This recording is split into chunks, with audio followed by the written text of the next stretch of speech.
आपको बताएंगे कि आखिर ये पैन कार्ड जिहाद है क्या, जिसको लेकर इतना घमासान बना हुआ है, मचा हुआ है और एक के बाद एक खबरें सामने आ रही हैं। दरअसल सितंबर में मुंबई में पैन कार्ड जिहाद की खबर सामने आई थी, जिसके बाद हलचल तेज हो गई। एक खास समुदाय के लोगों के पास से दो पैन कार्ड बरामद हुए थे, पैन कार्ड मिले थे।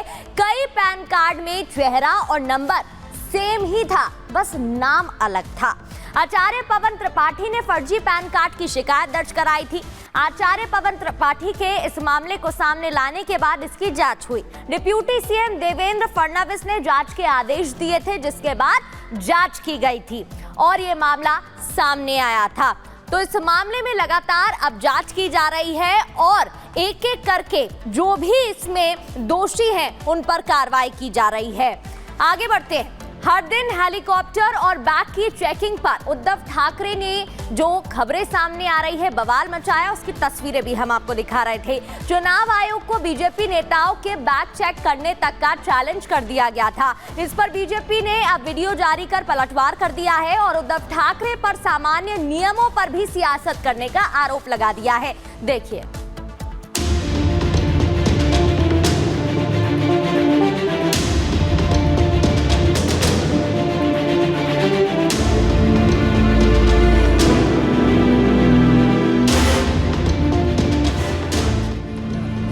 ये तस्वीर तो याद ही होगी आपको, जब उद्धव ठाकरे के हेलीकॉप्टर और बैग की चेकिंग को लेकर सियासी उबाल आ गया था। चॉपर की चेकिंग हुई तो उद्धव ठाकरे का पारा हाई हो गया था। बैग की तलाशी को सियासी टक्कर का मुद्दा बना लिया गया और भड़के उद्धव ठाकरे ने चुनाव आयोग तक को चैलेंज कर दिया था।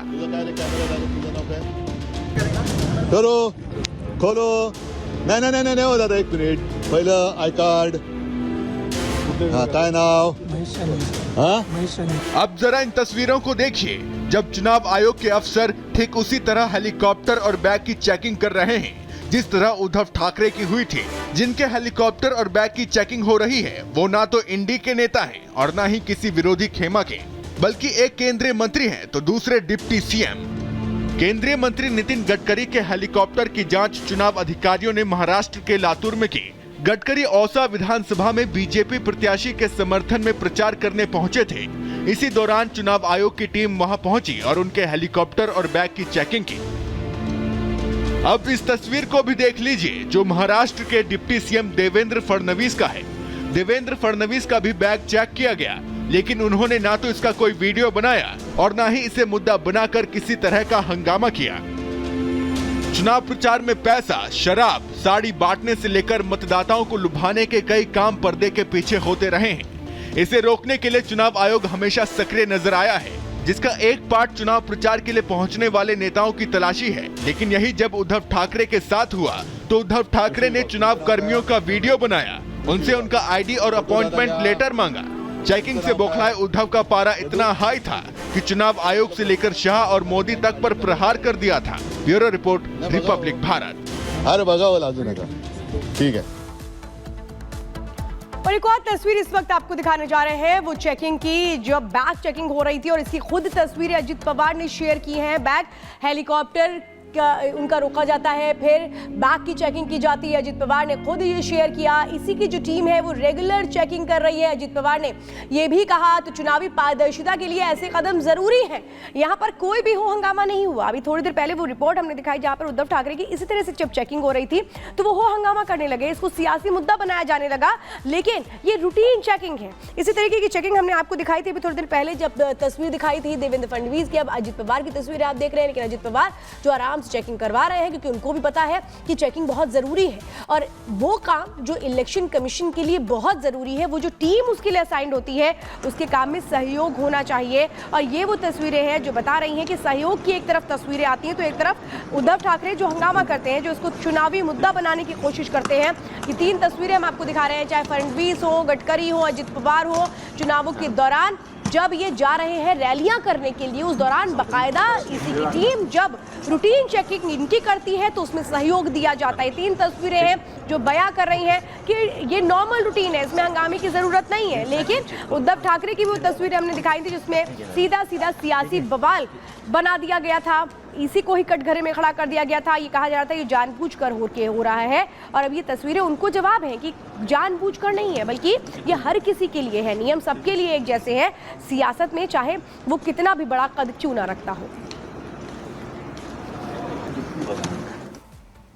बढ़ते आगे और आपको बता देते हैं कि पिछले 3 दिनों से लगातार संगम नगरी छात्रों के लिए संग्राम बन गई है, जहां 16 लाख अभ्यर्थी अपनी मांगों के साथ सड़क पर उतर आए हैं और विरोध जता रहे हैं, जिनका प्रदर्शन लोक सेवा आयोग के बाहर चल रहा है। क्या है पूरा मामला और क्यों इस तरीके से उबाल नजर आ रहा है, इस रिपोर्ट में आपको दिखाते हैं।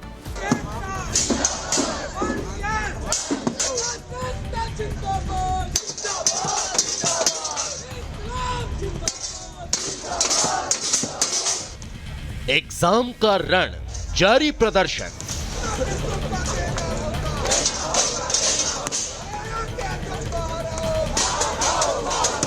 परीक्षा पर बवाल, उठने लगे सवाल।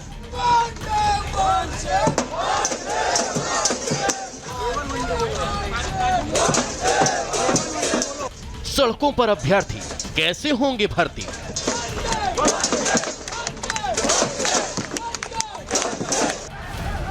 सड़कों पर संग्राम, हो हल्ला, हंगामे, विरोध और बवाल की तस्वीरें सवाल कर रही है। आखिर क्यों तीसरे दिन भी प्रयागराज में प्रोटेस्ट जारी है? संगम नगरी की सड़कों पर संग्राम की आखिर वजह क्या है? आखिर क्यों भविष्य में देश का भार उठाने वाले होनहार चीख पुकार कर रहे हैं? इन सवालों के जवाब तलाशें, उससे पहले जरा एक बार फिर हंगामे की तस्वीरों को देख लीजिए।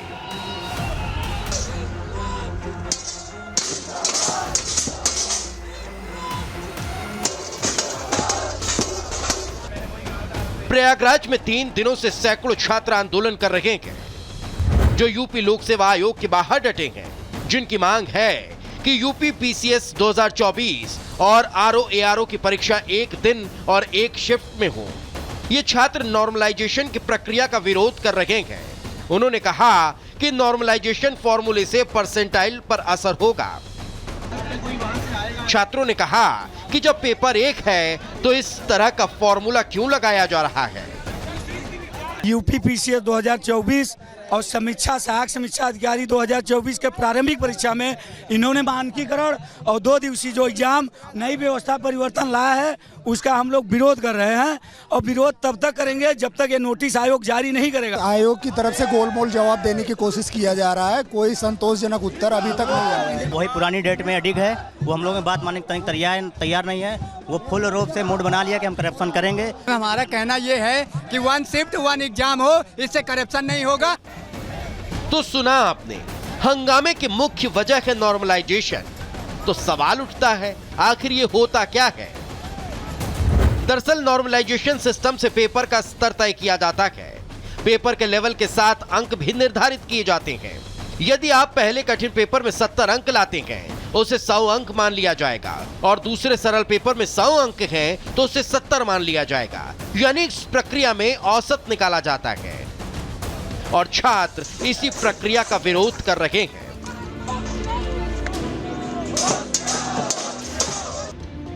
अब छात्रों के अपने सवाल हैं, तो लोक सेवा आयोग के अपने जवाब। मगर दोनों के बीच न सुलझ पा रही इस गुत्थी ने एग्जामिनेशन सिस्टम को ही उलझा कर रख दिया। Bureau report, Republic Bharat.